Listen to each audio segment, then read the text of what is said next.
Season's greeting, everyone.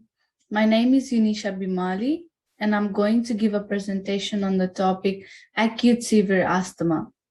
Did you know that 1 in 9 people in Australia have asthma, which consists approximately 11% of the population? Asthma is a debilitating health condition that can be controlled but not cured, and can result in death in people suffering from it, especially when not treated properly. My presentation will cover the pathophysiology of one of the clinical manifestations that Mr. Jackson Smith presented with due to asthma in the case study. I will also highlight a nursing intervention to address the clinical manifestation in the given case study. Asthma is often defined as a prolonged inflammatory airway disease that is characterized by hypersensitive and bronchospasm, leading to obstruction of the airway, mostly demonstrated as coughing, wheezing, dyspnea, constriction. Many factors contribute to the cause of asthma. Firstly, family history is a generally identified risk factor. In addition to this risk factor, asthma can also be caused by encountering allergies such as chemicals, pollutants, viral infection, and other allergic coryza. Exposure to these factors triggers inflammatory response, which catalyzes excessive mucus production, bronchial edema, and hypersensitivity. In the case study, Jackson presented with several clinical manifestations related to his condition.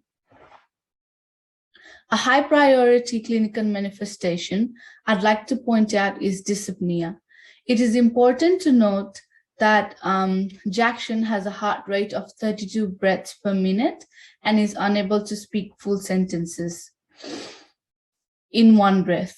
Dyspnea happens because of airway obstruction caused by various triggering factors that binds to immunoglobulin E, IgE, on sensitized mast cell of the mucosal lining to release inflammatory mediators such as histamine, prostaglandin, interleukin, leukotrienes, and nitric acid.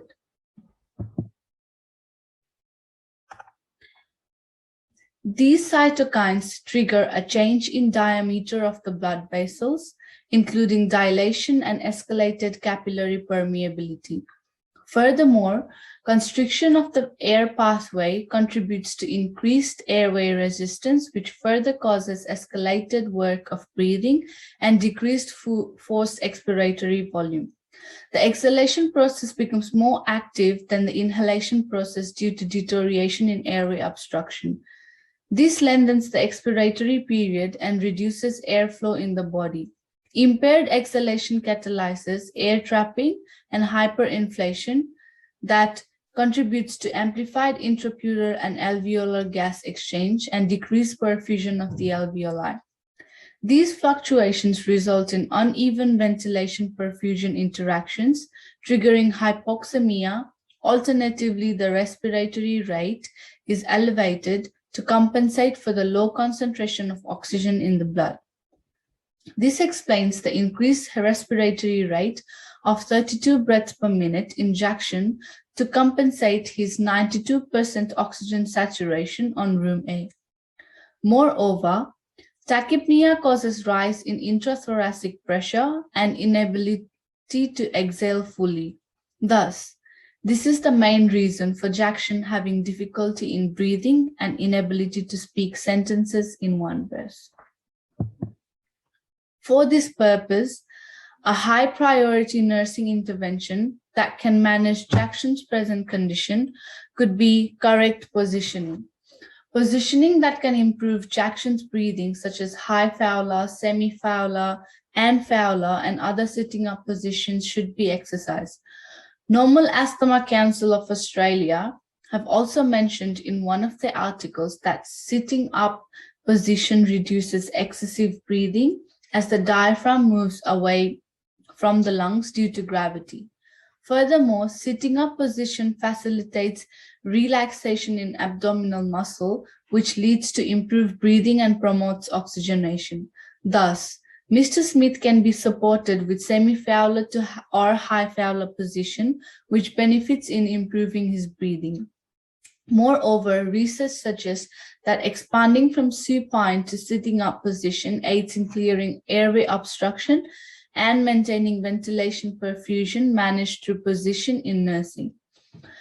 Alternatively, Mr. Smith's respiratory rate will fall between the flag and oxygen level will improve progressively as well.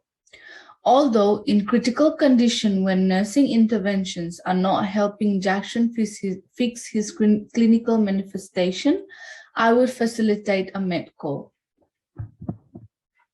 That was the last aspect of focus in this presentation. To summarize, the main points as I see them would be focusing on the clinical manifestations of Mr. Smith's medical condition.